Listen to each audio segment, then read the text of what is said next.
Is your living room a place you escaped to, or a place you escaped from? For the longest time, mine was the latter.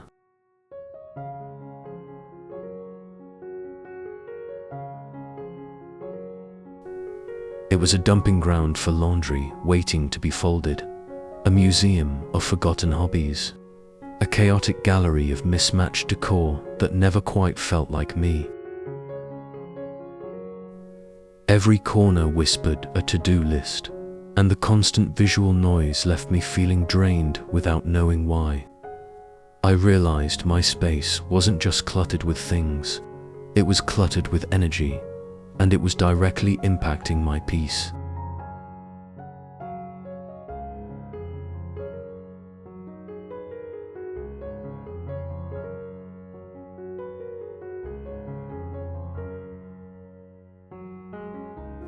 But what if I told you that the secret to a calmer mind isn't adding more, but intentionally choosing less? This is the story of how I transformed my chaotic living room into a minimalist sanctuary, a true sanctuary for ultimate calm. This wasn't about achieving a sterile, cold, or impersonal look. This was about creating a cozy, warm, and deeply personal haven that actively supports my mental wellness every single day.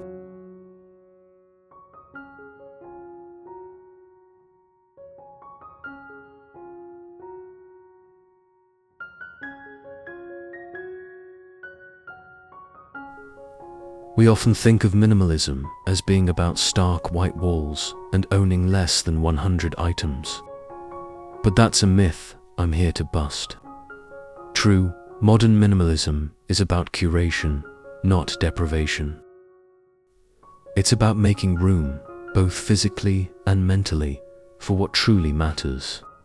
It's about designing a space that feels like a deep, calming breath at the end of a long day.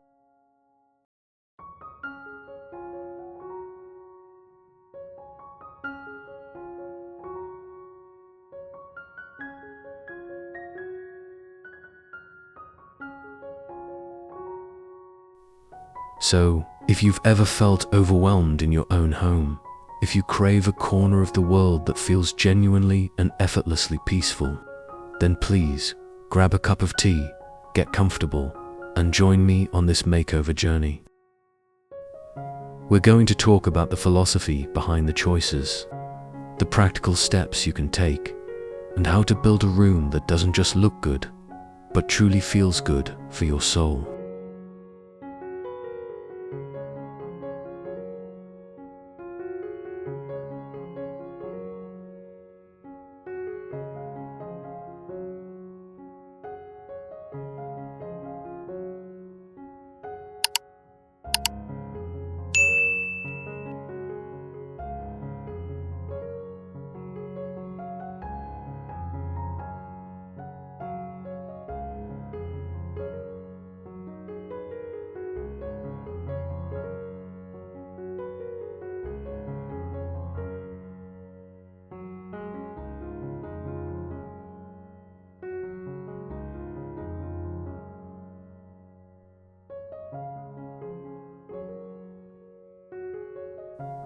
Section 1.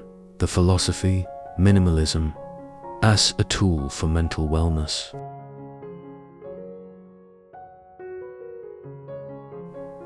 This entire project started not with a shopping list, but with a question. How do I want to feel in this room? The answer was simple. Calm, grounded, present, safe. I looked around and realized that every item that didn't serve that purpose was, in a small way, working against me.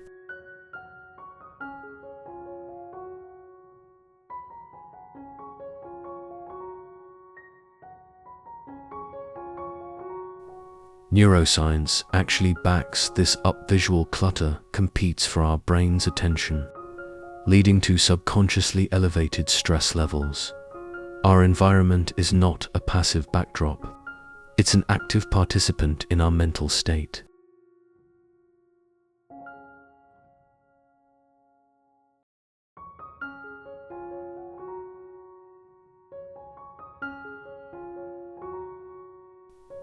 So, I embraced minimalism not as an aesthetic trend, but as a mindful practice. It became a process of editing my life, one object at a time. It was about identifying the items that sparked genuine joy or served a vital function, and gratefully letting go of the ones that didn't.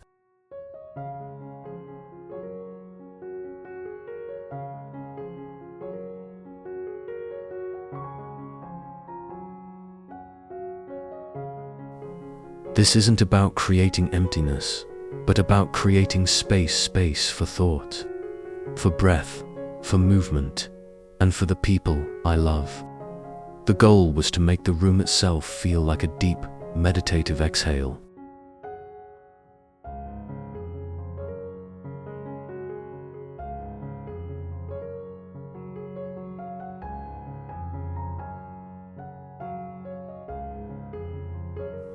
This philosophy extends beyond just physical objects. It's about minimalizing digital noise, too. I considered the room's relationship with technology. The TV isn't the central focal point anymore. Instead, the focus is on a reading nook by the window.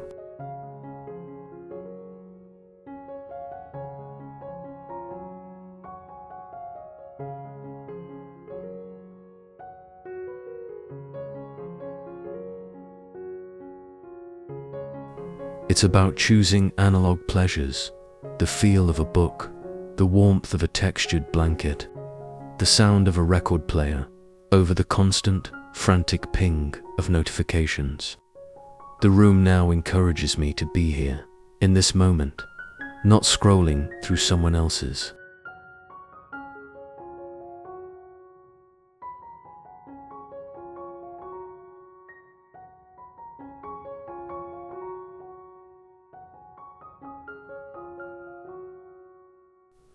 Ultimately, this section of the makeover was invisible. It was the mental groundwork. By shifting my mindset from what should this room look like, to how should this room make me feel.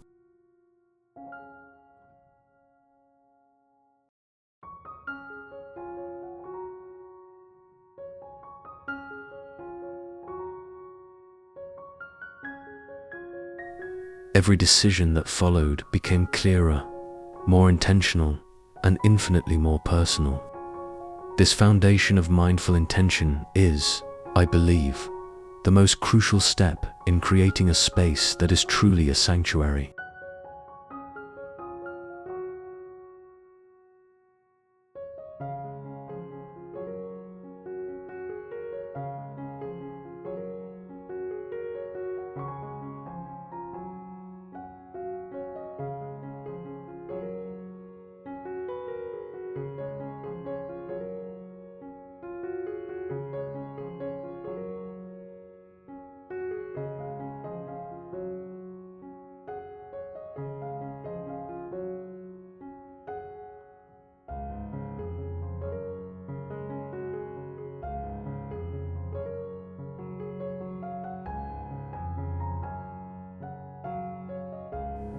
Section 2. The Great Edit, Decluttering with Heart and Intention.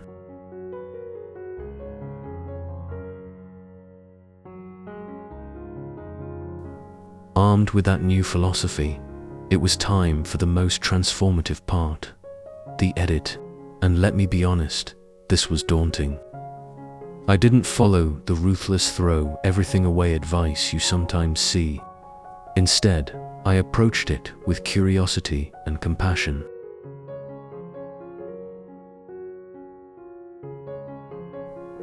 I set aside a whole weekend, put on some calming music, and tackled the room zone by zone, starting with the easiest, like a bookshelf, to build momentum, before moving to the emotional heavyweights, like the memory box.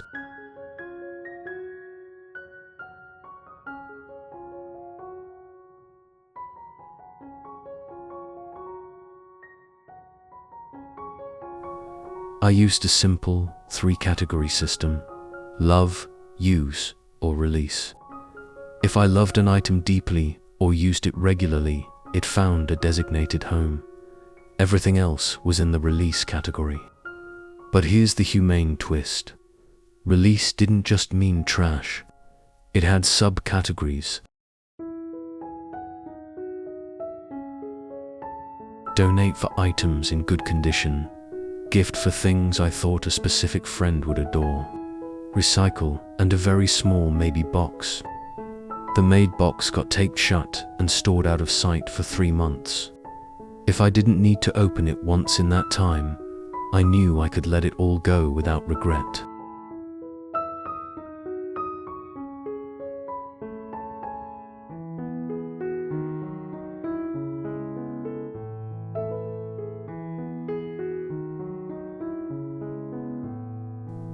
This process was surprisingly emotional. I found old tickets, gifts from past relationships, and knickknacks from a version of myself I no longer was. It felt like a physical form of therapy.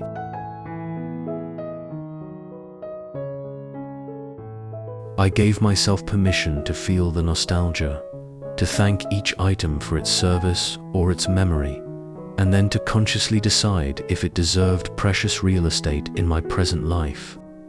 This ritual of gratitude made letting go feel like an act of liberation, not loss.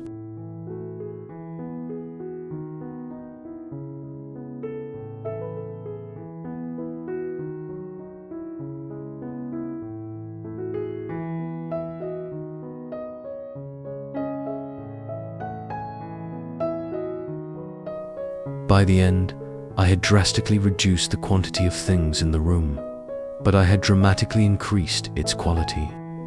The energy of the space shifted palpably. It felt lighter, airier, and quieter. The walls seemed to breathe.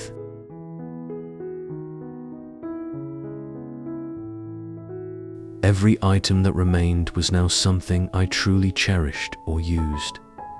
This curated collection wasn't just stuff.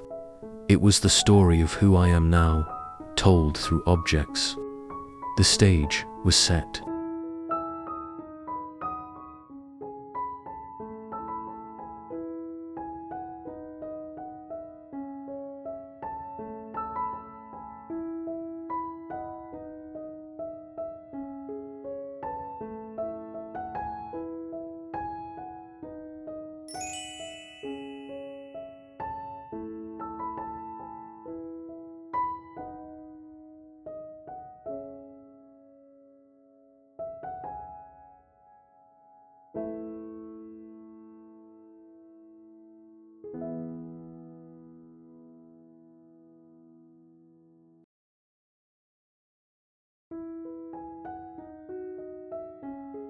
Section 3.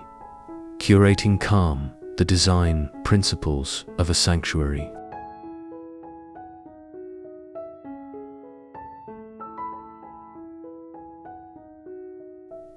With a clean slate, the fun truly began. Designing for calm. The core principle here was cozy minimalism. We're avoiding the cold, surgical feel by focusing on texture, light, and nature. The color palette is the hero of this story.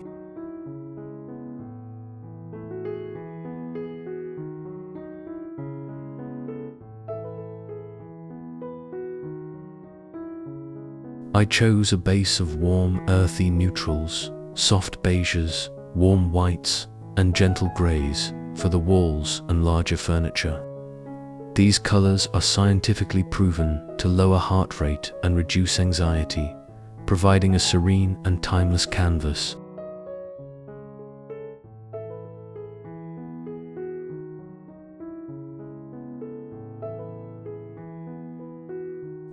But neutrals alone can feel flat.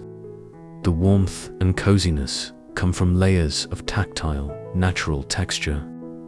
This is where the magic happens. I introduced a chunky, hand-knitted wool throw on the sofa, linen curtains that filter the sunlight beautifully, a soft jute rug that feels great underfoot, and velvet cushion covers. These textures invite touch and create a sense of comfort and luxury without any visual busyness. They add depth and soul to the simplicity.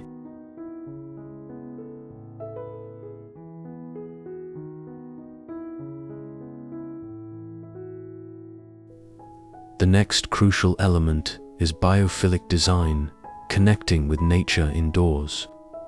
This is a huge wellness trend for 2025 for a reason. I incorporated several air purifying plants, like a graceful snake plant and a lush peace lily.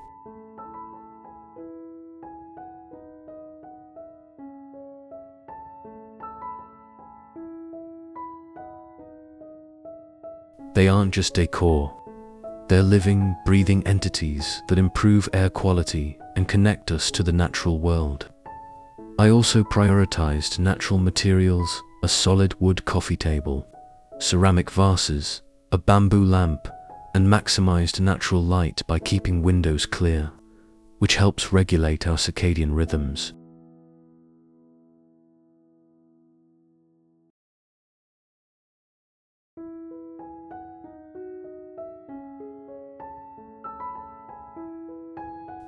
Finally, lighting is everything for atmosphere. I removed the harsh overhead light from the equation. Instead, the room is now lit by a constellation of softer, warmer light sources.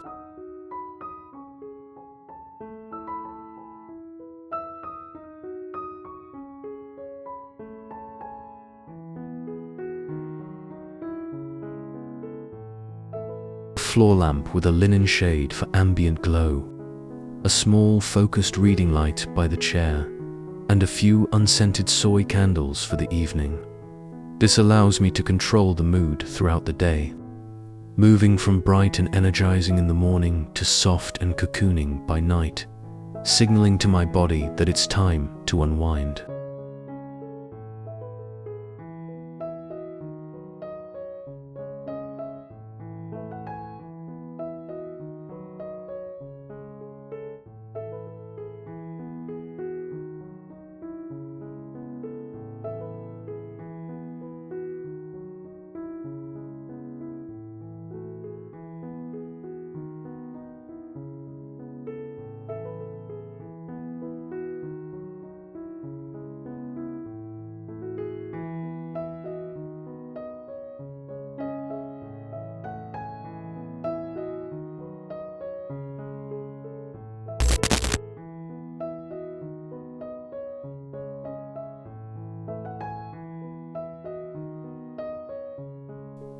So, what's it like to live in this new old space?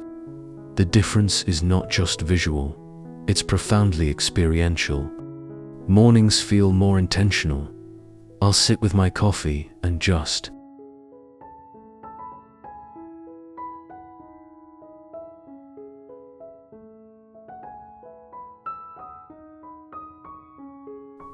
look out the window instead of immediately reaching for my phone.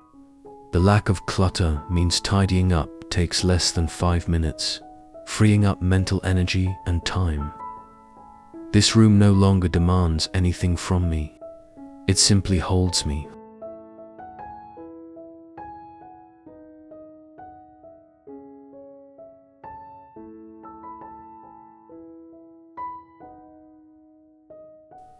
It's become a space for genuine connection. When friends come over, the conversation seems to flow more icily without the distraction of a blaring TV or visual chaos.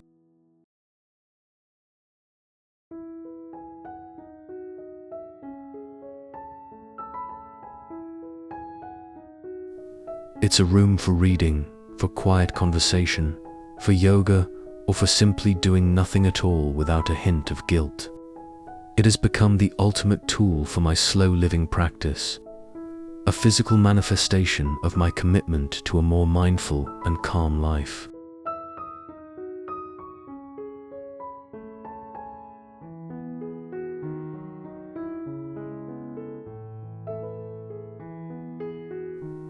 This makeover taught me that our homes are the most direct and powerful way to influence our daily well-being. You don't need a big budget or to throw out all your belongings. You just need intention. Start small.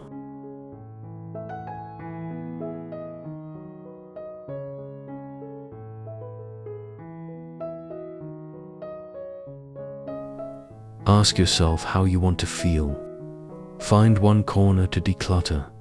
Introduce a plant or a textured blanket. Change your lighting. Each small, intentional act is a step toward crafting your own sanctuary.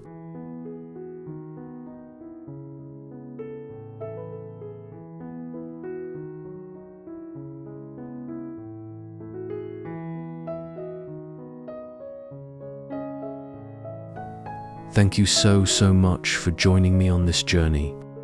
I'd love to hear what part of creating a calm space resonates most with you. What's one small change you've made in your home that brought you more peace? Share your thoughts and your own cozy corners in the comments below. I read every single one.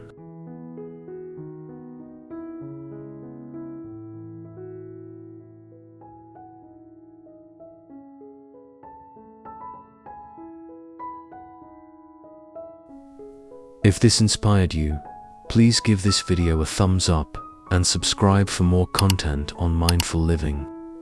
Remember, your calm sanctuary is waiting to be uncovered. I'll see you in the next one.